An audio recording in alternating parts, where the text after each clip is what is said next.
नमस्कार, मैं हूं नेहा पांडे और प्रस्तुत हूं मीरा सिन्हा जी द्वारा रचित ये कहानी लेकर, जिसका शीर्षक है उन्मादिनी। वर्षा ऋतु में पानी न बरसे तो कितनी उमस और गर्मी लगती है, और उसमें भी दोपहर का समय हो तो क्या कहना। सोनल ने पड़ोस से आकर जल्दी से नाइटी पहनकर एसी ऑन कर ली है। आज रक्षाबंधन का दिन है और सोनल अपनी ससुराल से राखी बांधने आई है। उसके स्वयं तो कोई भाई नहीं है। पड़ोस के माथुर अंकल के लड़कों को ही वह अपना भाई समझती रही। उनके भी जब कोई बहन न थी, तब यह रिश्ता बना था। बहुत दिनों बाद माथुर अंकल की लड़की हुई, मगर फिर भी आज तक सोनल के प्यार दुलार में कोई कमी नहीं आई है। हर रक्षाबंधन में तीनों भाई सम्मिलित होकर उसे एक अच्छी साड़ी देते हैं। ससुराल में भी जहाँ भाइयों की जरूरत होती है, वहाँ ये लोग उपस्थित होकर उसे कभी भाई की कमी महसूस नहीं होने देते हैं। अभी भी उसके लाख मना करने पर भी भाभीयों ने उसे खाना खिलाकर ही भेजा। उफ, कितनी गर्मी है। अभी वह आराम करने की सोच ही रही थी कि अचानक माथुर साहब के घर से तेज तेज आवाजें आने लगी। अरे मार डाला मेरे बच्चे को! मलय को गोद में उठाए छोटी वाली भाभी कह रही थी। मलय के सिर से खून बह रहा था। माथुर साहब के तीनों लड़कों ने स्वर्णिमा, यानी उनकी बहन, उसको एक एक चांटा जड़ दिया है। सब कह रहे हैं कि इसका दिमाग अब एकदम खराब हो गया है। यह घर में रहने लायक नहीं है। इसे कहीं भेजना ही होगा, चाहे आगरा या रांची, और जब तक इसका इंतजाम नहीं हो जाता, इसे एक कमरे में बंद कर दिया जाए। माथुर अंकल की जो पत्नी है, वो चुपचाप से स्वर्णिमा का हाथ पकड़कर उसे भीतर ले जाती हैं। वह भी जो सारा कोलाहल सुनकर बाहर निकल आई थी। माँ और स्वर्णिमा के साथ भीतर चली जाती है। माँ रो रो कर कह रही थी, यह दिन दिखाने के लिए ही तू पैदा हुई थी। तेरे जन्म से मैंने सोचा था कि मेरी जिंदगी सार्थक हो गई, मगर अब तुझे कैसे देखूंगी, पागल खाने में बंद। कम से कम मेरे जीते जी तो मुझसे अलग ना होती। बोल, क्यों दिया तूने मलय को धक्का? तुझे अब इतना भी ज्ञान ना रहा? मुझे भूख लगी थी, मलय ने मांगने पर मुझे मिठाई नहीं दी। अब स्वर्णिमा के बोल फूटे। तो उसे तू धक्का देगी? मेरे पास चली आती, माँ ने कहा। सोनल यह करुण दृश्य देख न सकी और आंसू पोंछते अपने घर लौट आई। स्वर्णिमा को आज सभी पागल पागल कहते हैं, मगर 6 वर्षों पूर्व तक वह एक प्यारी सी लड़की थी, जो हर समय अपनी मोहक मुस्कान से सबको मोहती रहती। सोनल को याद आने लगता है स्वर्णिमा का जन्म। माथुर अंकल के बड़े लड़के रंजन भैया का विवाह तय हो गया था। माथुर अंकल के 3 लड़के ही लड़के थे। रंजन भैया उस समय 25 वर्ष के थे, दूसरा मोहित 18 वर्ष का और तीसरा सौरभ 12 वर्ष का। सोनल अपने माता पिता की इकलौती संतान थी। हालांकि वे लोग अग्रवाल थे और वे माथुर, पर दोनों परिवारों में बहुत पटती थी। वह रंजन के बाद हुई थी और उसको अपना भाई समझती थी। फिर हुए मोहित और सौरभ, और वह तीनों भाइयों की इकलौती बहन होकर रह गई। और माथुर अंकल यह समझते ही न थे कि वह उनकी लड़की नहीं। धीरे धीरे रंजन भैया के विवाह का समय आ गया। उस समय तक सोनल भी 20 वर्ष की हो गई थी। रंजन भैया के विवाह के लगभग ही पता चला कि माथुर अंकल के यहाँ नया मेहमान आने वाला है। 12 वर्षों बाद। माथुर आंटी तो मारे शर्म के ज्यादा बाहर ही ना निकलती, और उधर बहू के पैर भारी हुए और इधर स्वर्णिमा का जन्म। उसका जन्म क्या हुआ, सारे घर में खुशी की लहर दौड़ गई। सारे भाई अपनी बहन का मुख देखते न थकते थे। स्वर्णिमा को उसकी गोद में देते हुए माथुर आंटी ने कहा, लो सोनल की बहन स्वर्णिमा आ गई।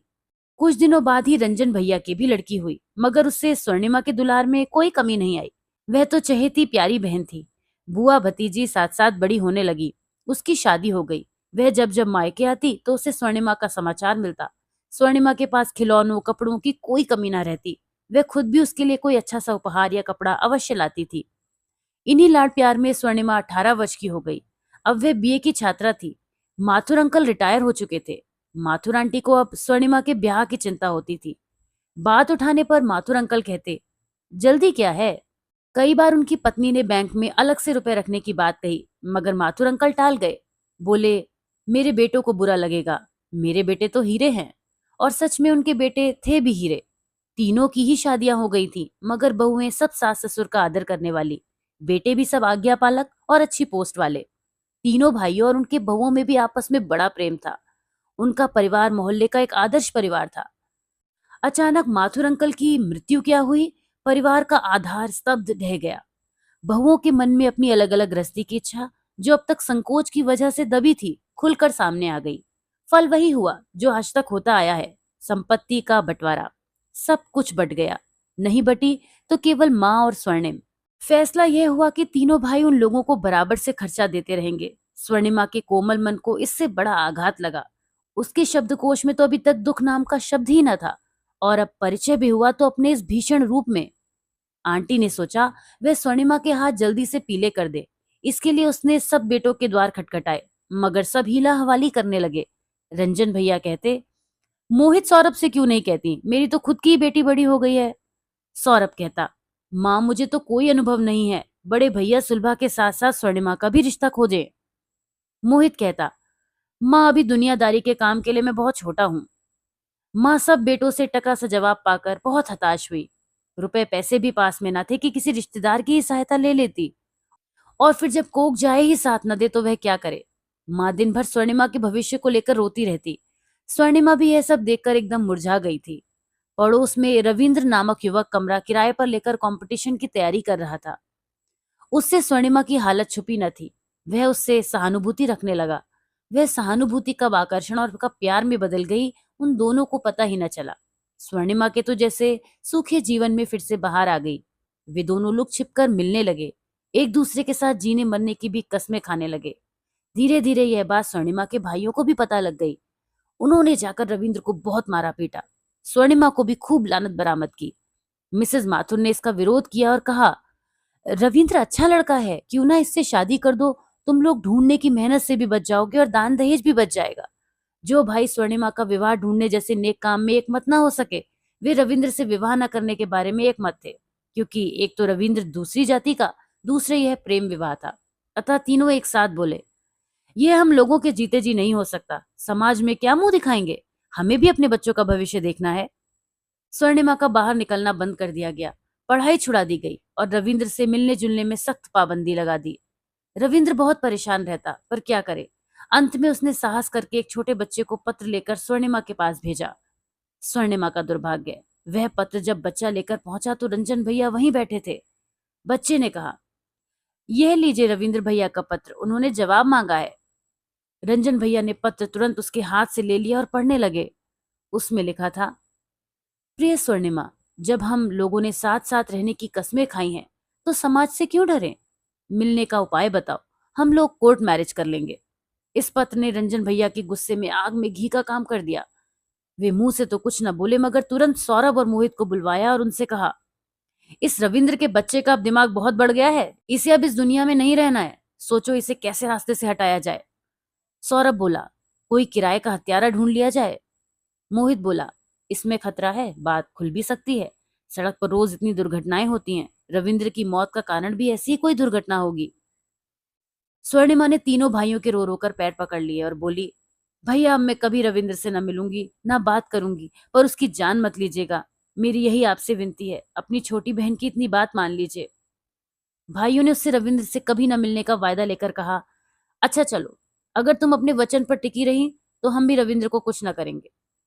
स्वर्णिमा ने पूरी निष्ठा से वचन निभाया, पर अभी 1 महीने भी न बीते थे कि सड़क दुर्घटना में रविंद्र की मौत हो गई। अब उससे स्वर्णिमा के भाइयों का हाथ था या नहीं, यह तो वही लोग जाने। पर स्वर्णिमा के दिल में यह बात बुरी तरीके से बैठ गई कि उसके भाई ही रविंद्र के हत्यारे हैं। वह पागलों की भांति प्रलाप करने लगी, तुम सब हत्यारे हो, मैंने जो वचन दिया था वह निभाया, फिर भी तुम लोगों ने उसे मार दिया। और फिर इसके बाद एक भीषण आघात ने उसके मस्तिष्क को शून्य कर दिया। अब उसे स्वयं की चेतना न रही, कभी अचानक हंसने लगती, कभी रोने लगती। हाँ, और कोई असामान्य व्यवहार न करती, पर आज भूख ने शायद उससे मलय को धक्का देने की गलती करवा दी। उसने भी तो आज भूखी प्यासी रहकर भाइयों को राखी बांधी होगी।